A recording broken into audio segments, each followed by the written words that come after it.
2020, Full Metal in collaboration with Novelkeys gave us GMK Mecha-01, and I bought it immediately. Following the group buy, vendors started making parts and keyboard kits to go along with it, so I thought I'd take that to the next level and build the ultimate EVA-01 keyboard.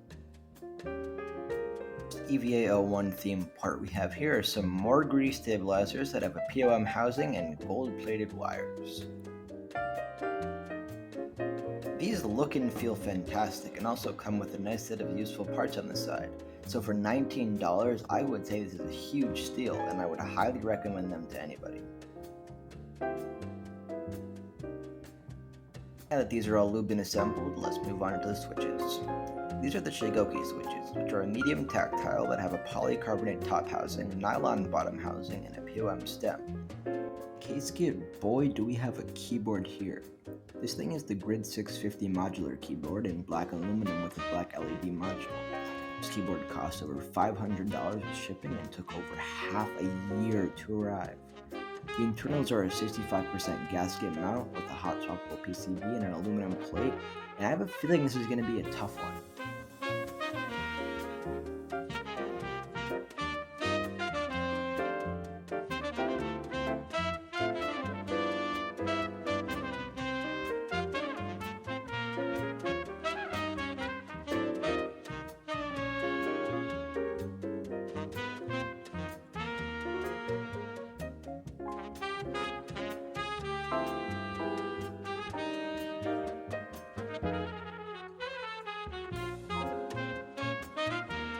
From taking a glance at the internals, I can already tell this is going to be the most intricate keyboard I've ever built.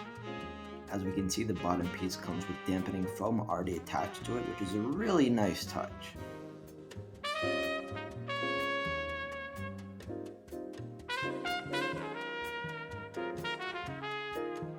After another set of screws here, we can pop the PCB right out, which also already has some foam.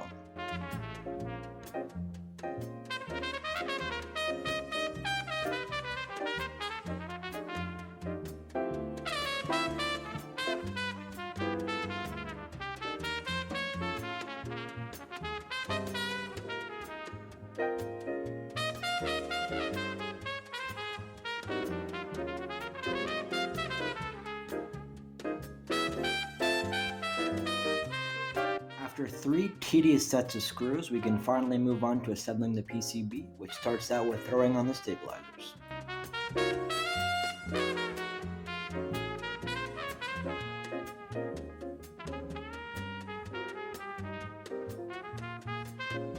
Now we can put in the switches, which I lube with Tribosis 3203 and Crytox 105 on the springs. Oh yeah, and black is a boring color for the case, so we'll be spray painting it. All the parts of the case that we don't want painted taped up, let's take a look at our colors. We have a gray primer, a satin black base, a nice metallic candy grape, and an acid green for the layers, and a gloss clear varnish to finish it off.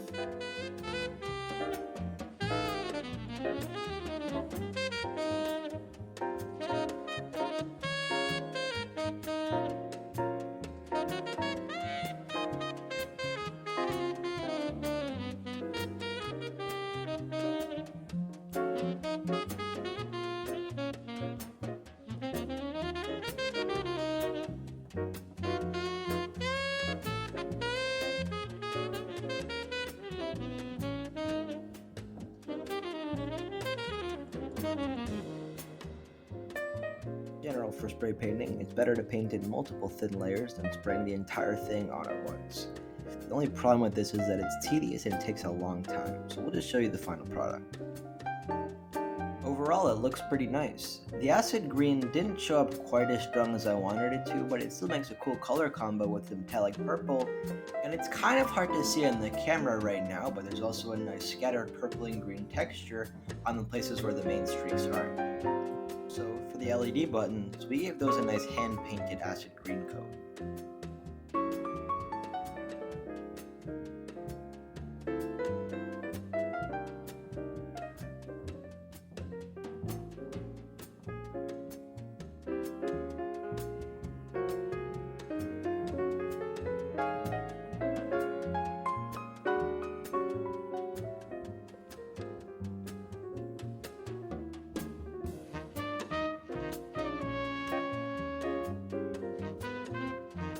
Now we can go ahead and throw on the internals.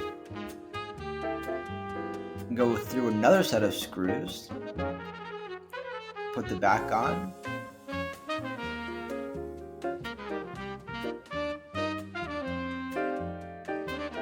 And you guessed it, more screws. Finally, we get to move on to the last and most satisfying step of the build, the keycaps.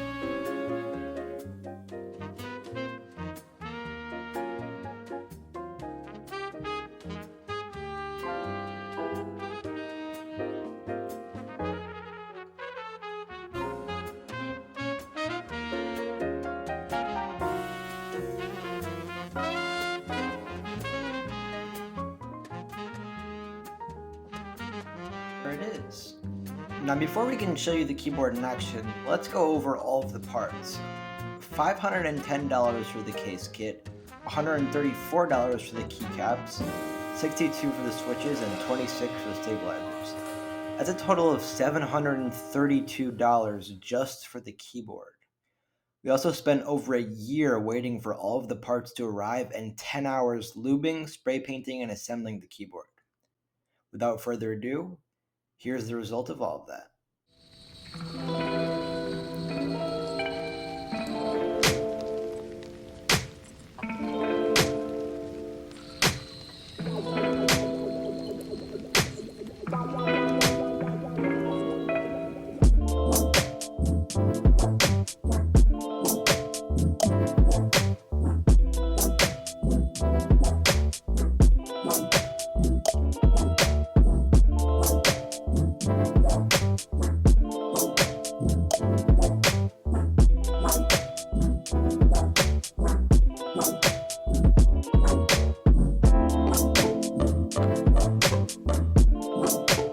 Let's hear that much anticipated typing test.